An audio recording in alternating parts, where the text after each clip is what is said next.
So I've been thinking a bit more about these adverts that have been appearing on the London Underground. I'll just show you now again, just to remind you what I'm talking about.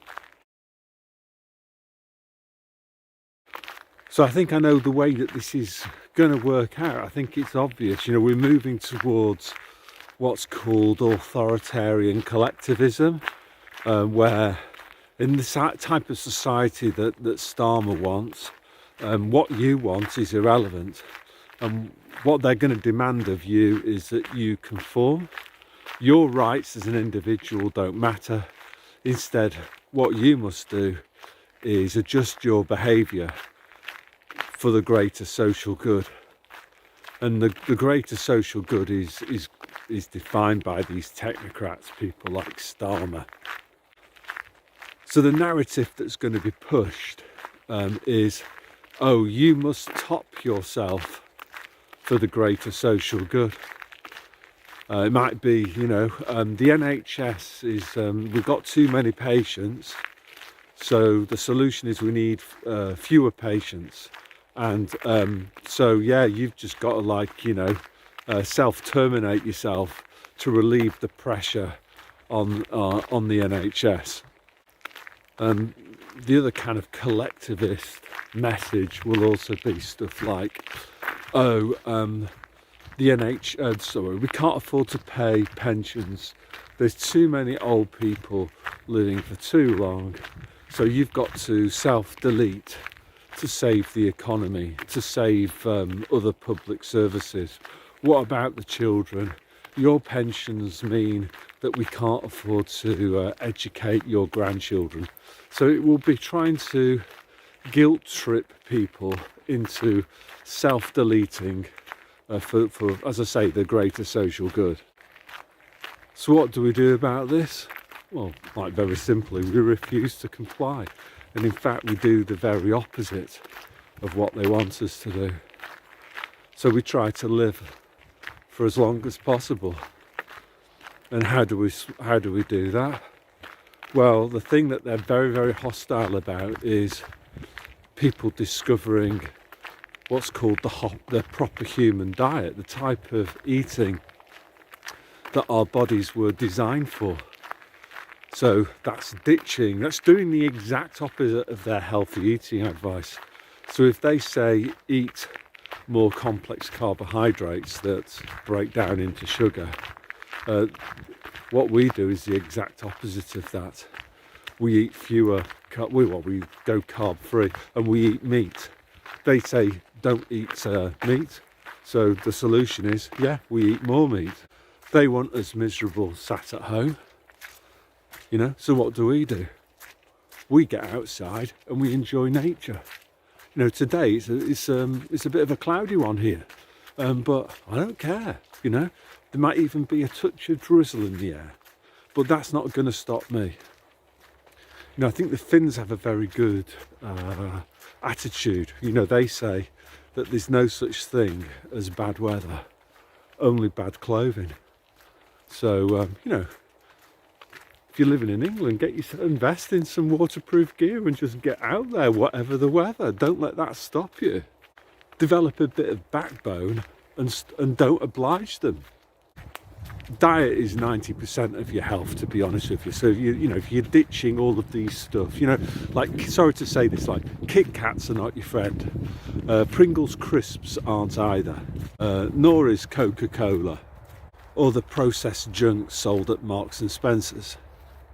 So I think if you get the diet right and eat mostly animal protein and animal fat, unprocessed products in the raw natural state that you cook yourself at home, your health will be transformed. I think the icing on the cake is doing a bit of exercise. Now again, so we've got another one set of these exercise stairs. I'm actually in what's called Porin Metsa. So Por is kind of forest. So there's all nature trails here you can walk on, cross-country ski when there's snow. All free of charge. Now, you know, I realise in England there's few of these kind of facilities for exercise that are free, and they want you to spend whatever it is, £75 a month at one of their corporate partners, like, you know, a David Lloyd or something like that. But, you know, there's nothing wrong with walking. A few press-ups in the morning before you go to work, before you start your day, costs nought. So yeah, like, be rebellious. Try to make you the very best version of you that you can manage. Yeah, and of course stay away from the toxic drug pushers of this organisation. Something else that I've been thinking about is some of the more enlightened normies. So what I'm saying here is that these are people that are not speaking out against the biomedical fascism, but and they took part in the earlier rounds of the medical experiment, but they've delisted themselves now. They don't want any more medical experiments done on them. That type of person, you know, the ones with the huge egos that won't admit that they were wrong, even though they know that they're wrong themselves. Anyway, I think it would be good for them to notice just how much healthier we've become as a direct consequence of going against the big club's health advice.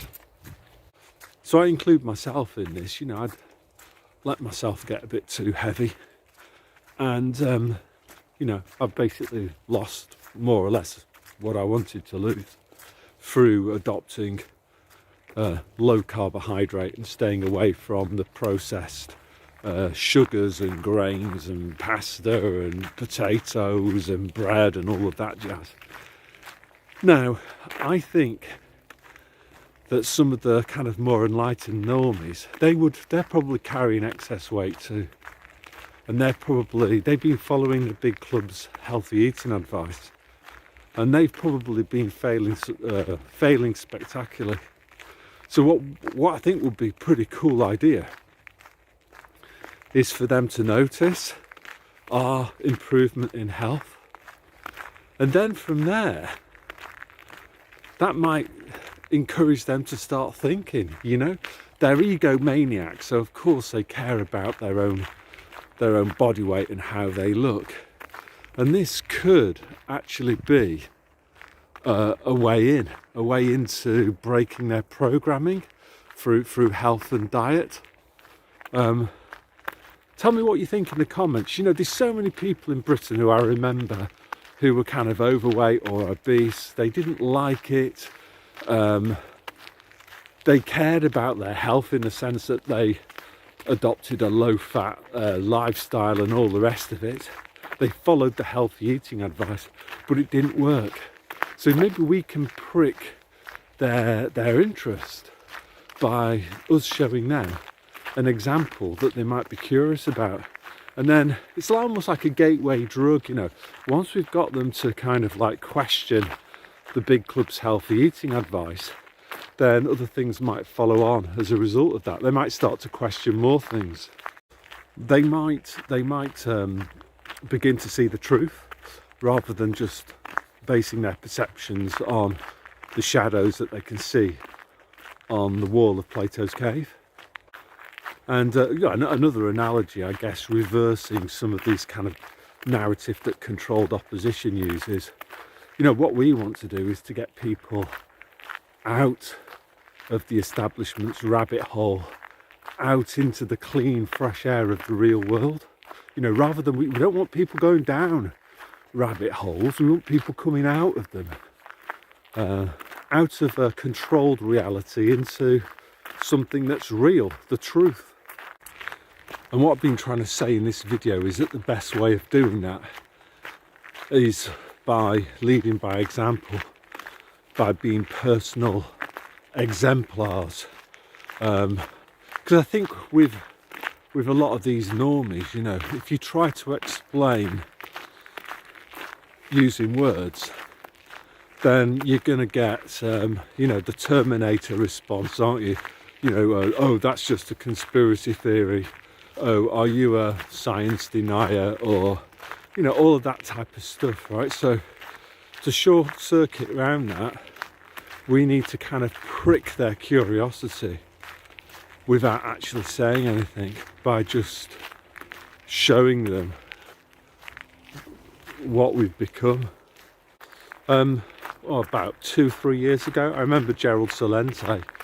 If you don't know him, Google him. I'll put his name up on the screen now. You know, he also talked about the importance of getting ourselves fit and healthy. But he also stressed the need to undertake a personal sort of spiritual revolution, you know, to sort of kind of think about why we're here, what we're supposed to do whilst we're here, who created this world that we're living in, to actually start considering those questions. I think Gerald's he's a Christian. I know that he's a Christian, so you know, obviously that would mean being brave enough to pick up that book if you've never done it before, that one that you've always written off without ever having read a single page of it yourself. And then I think the other thing as well is try to be imaginative and creative and come up with your own solutions to problems. So what I'm showing you now is a great example of it. So there's been this outdoor gym that's being created using sort of everyday objects that work just as well as a posh David Lloyd gym. So you've then got you know, a bench press here and some tyres. You can do deadlift here. You've got a horse here. Bad memories from primary school. Just a regular tie, you know, you can lift that up, do a deadlift with that. Parallel bars here. You've also got another tyre. You've also got these logs that you can lift up.